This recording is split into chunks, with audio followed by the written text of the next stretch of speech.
Bonjour François Demour. Alors déjà pour commencer, j'aimerais que l'on parle de Souffleur de rêve, que vous nous expliquiez ce que vous proposez en quelques mots chez Souffleur de rêve.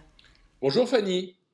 Alors, chez Souffleur de rêve, nous racontons des histoires aux familles qui ont des enfants de 3 à 12 ans et plus. Nous proposons 550 histoires audio et qui sont classées par âge et par thème, qui ont un point commun, c'est que ce sont des histoires bienveillantes et ludo-éducatives, avec des personnages et avec des séries. Pourquoi avoir créé donc cette plateforme? Alors, nous avons créé cette plateforme il y a 3 ans, avec deux objectifs clairs.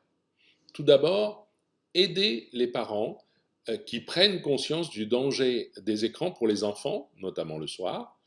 Et deuxième objectif, c'est de raconter des histoires dans l'air du temps, de raconter des histoires qui correspondent aux problématiques de maintenant et d'y apporter des outils, des réponses pour les enfants.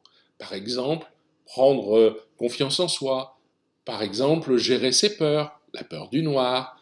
Un autre exemple, protéger la planète. Et puis, prendre conscience du danger d'Internet, par exemple. Donc tout ça, ce sont des outils que nous mettons à disposition des familles pour leurs enfants. Comment le coronavirus, la situation actuelle, est-elle ressentie selon vous par les enfants? Alors, la situation actuelle a modifié quelque chose d'essentiel pour les enfants. Leurs habitudes, leurs repères. Ils ont beaucoup moins de relations sociales et ils ont beaucoup moins d'espace. Ils sont confinés, ils peuvent moins se défouler, jouer et avoir une activité physique.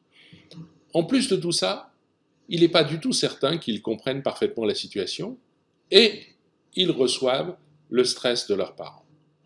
Alors, pour nous, ça paraissait absolument évident d'écrire une histoire dans leur langage et qu'on puisse distribuer totalement gratuitement toute cette histoire qui devient maintenant une série.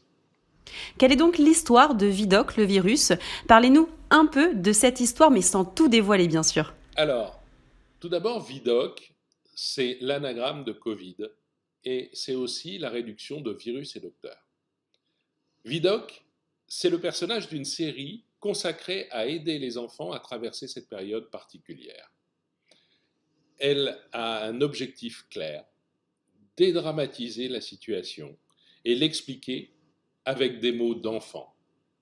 Alors c'est la rencontre entre Elisa, entre ce virus qui est un virus gentil, qui est un virus pas comme les autres, et son oncle Jules dans le laboratoire de Jules. Et puis pour le reste, venez écouter l'histoire. Comment avoir accès à ce contenu? Alors, l'accès au contenu est simple, vous allez sur Internet, vous tapez souffleurderêve.com et vous cliquez sur le lien qui vous emmène directement à la série de Vidoc. Et quels sont les retours que vous avez sur cette histoire? Qu'apporte-t-elle aux enfants, aux parents aussi? Ah, alors, les retours que nous avons, euh, c'est euh, c'est des retours extrêmement positifs. Beaucoup nous sont donnés par des professeurs qui nous parlent de leurs expériences avec les enfants parce qu'ils partagent ça dans les classes virtuelles.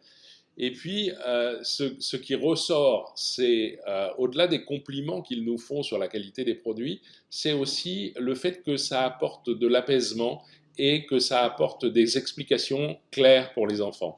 Et ça leur permet surtout de poser des questions à leurs professeurs, mais aussi de poser des questions à leurs parents, et donc d'avoir un échange familial important sur ce sujet, en restant dans le langage des enfants, puisque les enfants posent les questions avec leurs mots. Merci beaucoup François Demour. Merci à vous, Fanny. À bientôt chez Souffleur de rêve.